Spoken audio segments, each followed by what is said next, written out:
Les petites écoles primaires de Charlevoix-Est ne fermeront pas. La guerre reprend de plus belle au pays du temps d'une paix. S'il y avait un casino, il y aurait beaucoup de monde. Certains conseillers veulent mettre le développement dans les mains de l'entreprise privée. Le péril jaune semble tirer à sa fin à Clermont. Le secteur du parc des Hautes-Gorges de la rivière Malbaie pourrait être déclaré réserve de la biosphère. Le tortillard du Saint-Laurent pourrait être de nouveau en fonction. Il n'y en a plus d'autoroute à péage au Québec, pas plus à l'île qu'ailleurs.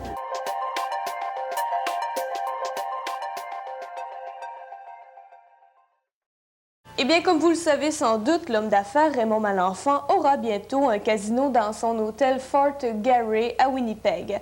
Même si le gouvernement manitobain est d'accord avec le principe et même si certains profits seront répartis, entre autres, dans les soins de santé, il semble qu'il en soit tout autrement ici au Québec. Le ministre du Tourisme, Michel Gratton, laissait savoir cette semaine que son gouvernement n'a pas l'intention de lever son moratoire sur les casinos.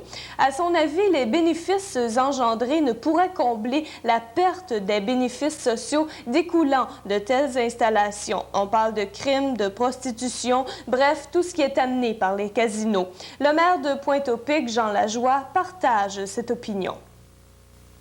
Ce qui fait peur aux gens, je pense bien, c'est tout ce qui entoure, la pègre, la drogue, la prostitution, l'argent. L'argent, ça amène à tout, hein.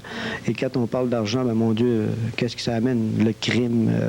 C'est sûr que si on se base sur certains casinos, il y en a qui ça va bien. En Europe, il y a quand même des casinos qui vont très, très bien, qui sont gérés par l'État, sauf il y en a qui sont sur le privé. Et on m'a dit ce matin, en jasant avec des personnes, que même dans des casinos privés, c'est mieux tenu que dans des casinos parce qu'il y a quand même une guerre là-dedans qu'on ne sait pas les à côté. Tout ce qui se passe, c'est en arrière de la porte et nous, on ne le voit pas. Alors, quand même qu'on irait voir dans 7-8 casinos, c'est un petit peu quand le curé vient faire sa visite paroissiale, les gens se dépêchent de nettoyer le salon pour que ça paraisse bien. Après ça, ben, qu'est-ce qui se passe? Hein? Alors, ça ne reflète jamais la vérité. Et je pense... Selon M. Lajoie, cela fait 20 ans que l'on parle de casino. Il croit donc que ce n'est pas pour demain. Il ne ferme pas la porte complètement, mais préfère attendre qu'une étude sérieuse sur l'impact social soit menée. Et même si un homme d'affaires réputé désire vraiment un casino, rien ne dit qu'il pourra parvenir à ses fins. Est faite pour le pauvre comme le riche. Et à ce moment-là, si la municipalité, dans son zonage, ne permet pas les casinos, alors il faudra qu'il se conforme à cette recommandation. Et je vois très mal un gouvernement, puis même un monsieur très riche, il pourra peut-être faire du lobbying comme il voudra, là, si le conseil et si l'ensemble de la municipalité ne désire pas ce genre de choses-là. Mais il faut quand même prendre garde, parce que dans un zonage, on doit permettre toutes les possibilités, même jusqu'au bar érotique, il faut le permettre. Il suffit de te placer à un endroit où c'est pas accessible, mais il faut le permettre. On ne peut pas. Avec la charte des droits de la personne, c'est large. Et à ce moment-là, on peut se prendre sur n'importe quelle loi. Sur cette charte-là, on peut s'en prendre aussi. C'est des droits, ça.